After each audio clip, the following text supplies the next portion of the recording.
So the next story I'm going to read is also from my collection. It's a little different. It's based on some time I spent in Algiers in North Africa. I went there in the late 80s, just before the Civil War began.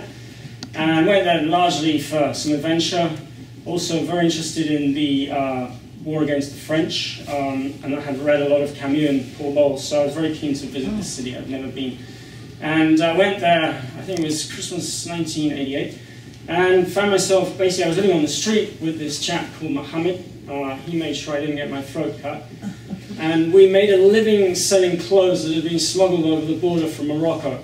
And basically, Algeria was communist at the time. You couldn't get jeans or anything decent, so these clothes would come in from Morocco, and we sold them in the Casbah and the slums and the markets. And clothing was sort of a form of currency among these dozens of lads just living on the street, sleeping rough, mainly aged between about 10 and 25.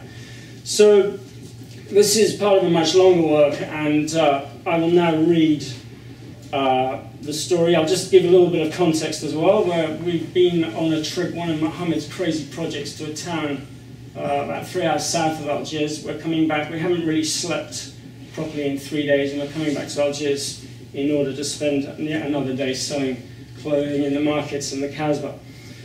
So I'll now read Under New Management. Mohammed slept in the dim light of the carriage, his head slumped sideways, broken nose bent double, sunken cheeks so deep his face seemed to be carved from wood. Stained black from tobacco, his lower lip jutted out, creating the aura of a hungry animal. His hair tightly curled, short, greasy.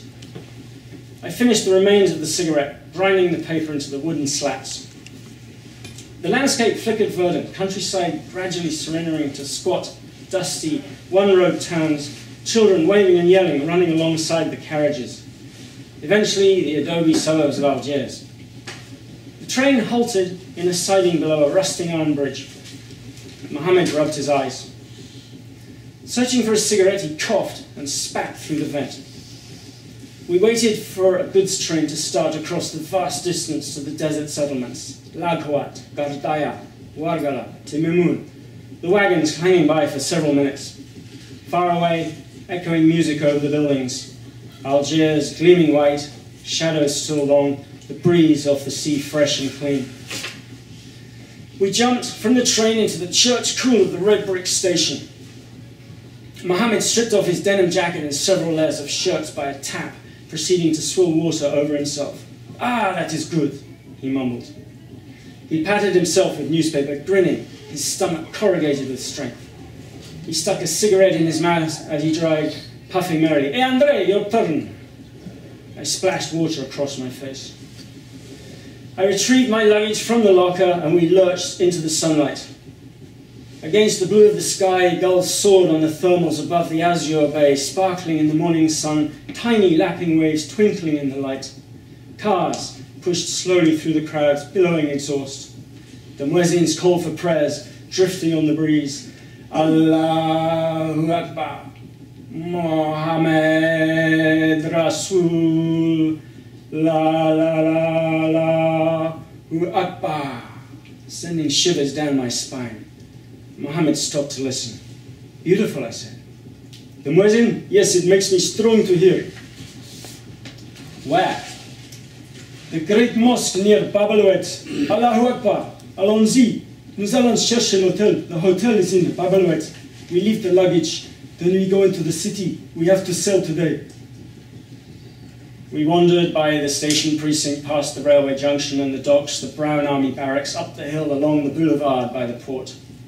From the centre, we reached Babelouet, walking through cobbled streets that narrowed as we neared the Casbah. Mohammed stalked ahead. We were sweating heavily. He turned to me, pointing. "Viens, I show you something." A vast 19th century red-brown cathedral built near the great mosque so that the bells might drown the muezzin, the stained glass intact. The walls pock-marked with bullet holes from the war, but damaged like acne. We entered through the west door. A familiar, musty hint of incense, the sounds of a surprisingly large congregation. Midday Mass was about to commence. Seeking the altar, the hanging body of Christ, I rested with my bag as my eyes grew accustomed to the gloom. Slightly nauseated, I found myself admiring the building's new role. Through the cloisters, the organ loft, the choir stands, the old sacred regions, in the ghostly half-light, bands of women bustled, jostling noisily through stores, selling men's underwear, men's suits, magazines, newspapers, pans, brushes, iron goods for the kitchen, women's apparel. The sound of registers and loudspeakers announcing bargains, echoing through the nave. The altar, a restaurant where families were gorging on chicken and chips.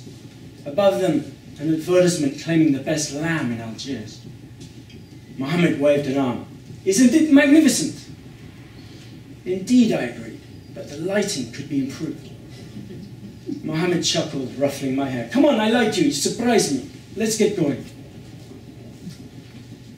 So just to mention, that's part of a longer work. I started writing that when I came back from Algiers long ago, and I came to the conclusion I finished it fairly recently. And over the last year or so, I've been submitting sections of it, and there's this magazine in Spain, Yare magazine in Madrid, that have taken, I think, 8 or 9 sections up to now. So part of a much longer work, motivated, I must say I was, by this chap, Mohammed. He did save my life. I would have been killed for sure without him, and I've always wanted to have him live on the pages. He was a little bit like a mixture of Anthony Quinn, Neil Cassidy, something like that. Very vigorous chap, you know.